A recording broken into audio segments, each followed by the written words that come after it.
ወንድና ሴት ቤስት ፍሬንድ መሆን አይችሉም።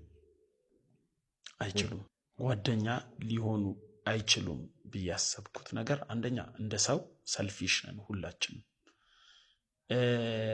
ሁለተኛ ሴቶች የወንዶች አንደርስታንዲንግ አይገባቸውም። ስቲል ነው አረኒ ፍሬንድ አለ ምናምን ሊሉ ይችላሉ፣ ግን አንደርስታንድ አላረጉትም። ወንድ ልጅ ሲጀመር ጓደኛ የሚሆነው ወይ መልኳ ካማረ ነው ወይ ከሷ ጋር ያለ ሪሌሽንሺፕ የሚፈልጋት አይነት ሴት ስትሆን ገብቶሃል። ወንድ ልጅ ለማንፈልገው ነገር መልፋት አንፈልግም። ስለዚህ ቤስት ፍሬንድ ስትመሰርት ለሷ የሚያስፈልጋትን ሁሌ እያሟላ ነው የሚያስፈልጋት። ስለ በገንዘብ ደረጃ አይደለም፣ ሰው ሲያስፈልጋት ትገኛለህ። ገብቶሃል። እሷ ሪሌሽንሺፕ ላይ ልትሆን ትችላለች። ከሌላ ሰው ጋር ተኝታ ፖስት ፒል ግዛልኝ ብትል ሄደህ ልትገዛ ትችላለህ። ወንድ ሆነ ምስኪን ገብቶሃል። እየገዛህላትም ግን ኮሚትመንት ያንተ ለምንድን ነው? በየቀኑ እሷን እየሰራሃት ነው፣ ወደ ራስ እያመጣሃት ነው፣ እየለፋባት ነው። ታክሲ ብትጋፋላት፣ ብትይዝላት፣ ትምህርት ቤት አብረህ ብትውል፣ ምን ብታረግ አስተሳሰብ የሚሆነው በቃ ከአጠገብ ሔዋን እሷ እንደሆነች አድርጋ ነው የምታስበው። ብዙ ወንድ አይ እኔ አልፈልጋትም ለእንደዛ ነገር ምናምን ይላል። አውቆ ነው፣ እያስመሰለ ነው። ሴትም ካለች ሴቶች ሰልፊሽ ከመሆናቸው የተነሳ ብዙ ጊዜ ራሳቸውን ይወዳሉ ሴቶች እና አንደርስታንድ አያረጉትም ያንን ነገር። ይሄ ነገር ከእጃቸው ሲወጣ ለእነሱ ዴይ ቱ ዴይ አክቲቪቲያቸው ነው። ገብቶሃል። እነሱ አሁን በፈለጉበት ሰዓት ነው ወንድ ጋር የፍሬንድሺፕ ወይ ቫሊዩ አልገባቸውም።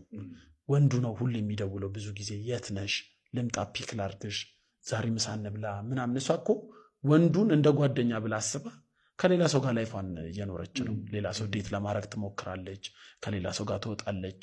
ኢቨን በተርፍ ሰዓቷ ነው የምትደውለው። ወንዱ ግን ሲሪየስ ብሎ ይዘዋል የእሷን ጉዳይ፣ የእሷን ጓደኝነት። አዎ የእሷን ጓደኝነት በቃ ሌላ ሰው አያማክርም። እንዲሁም ሌላ ጓደኛ ከያዘ ራሱ ቺት ያረገባት ነው የሚመስለው። ገብቶሃል አይምሮ ውስጥ። ለዚህ እንደዚህ አይነት ወንድ ሲምፕ አይደል? ሲምፕ ነው። ማይፈልገውን ሰው የሚወድ ሰው ሲምፕ ነው። ይሄ ሲምፕ የምንለው ርዕስ ሌላ ነው። ግን ፍሬንድሺፕ ላይ ስንገባ ወንድ ልጅ ከሴት ጋር ያለው ፍሬንድሺፕ በቃ ይሄ እንዴ ልበል ሪስክ ያለው ፍሬንድሺፕ ነው። ገብቶሃል ወይ? ወንዱ በጣም ተፈላጊ ነው፣ ብዙ ሴቶች ይፈልጉታል።